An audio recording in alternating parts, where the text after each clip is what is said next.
बन के चले दोनों भैया ओ नहीं समझावा है मैया। बन के चले दोनों भैया ओ नहीं समझावा है मैया।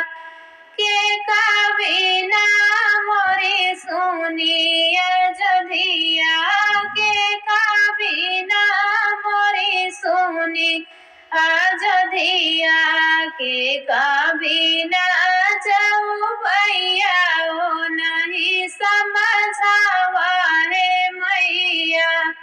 के कबीना जाऊ भैया ओ नहीं समझावा है मैया।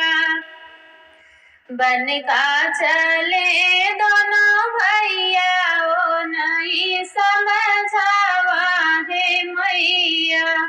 बन का चले दोनों भैया ओ नहीं समझावा हो मैया। राम बिना मोरी सुनी अयोध्या राम बिना मोरी सुनी अयोध्या।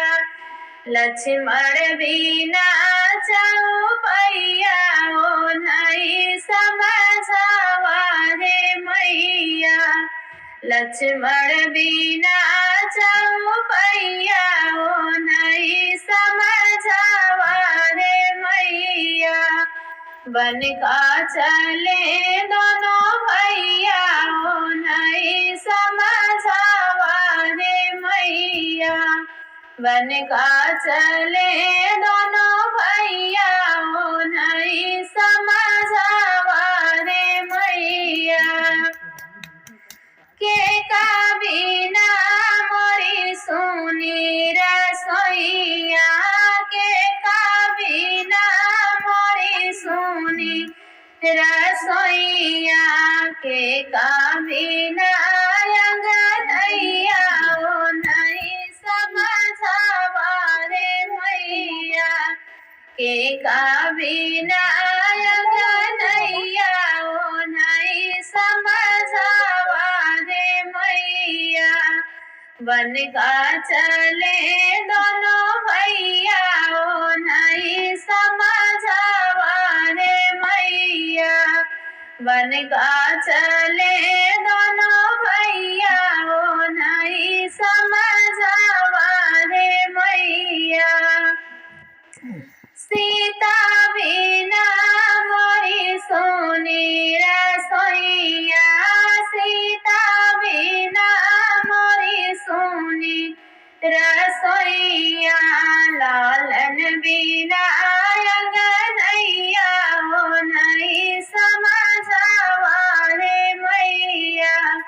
लालन बिना अंगनैया ओ नहीं समझावा है मैया। बन का चले दोनों भैया ओ नहीं समझावा है मैया। बन का चले दोनों भैया ओ नहीं समझावा है मैया। आई राम जी भरी हैया अयोध्या आई है जेरा माता भरी हैया अयोध्या। लक्ष्मण बैठे जाऊ भैया ओ नहीं समझावा है मैया। लक्ष्मण बैठे जाऊ भैया ओ नहीं समझावा है मैया। बन का चले दोनों भैया ओ नहीं समझावा है मैया। बन का चले दोनों भैया ओ नहीं समझावा है मैया। आई सीता त भरी है रसोइया आई सीता त भरी है रसोइया। लालन खेलई अंगनैया ओ नहीं तनी समझावा हे मैया लालन खेलई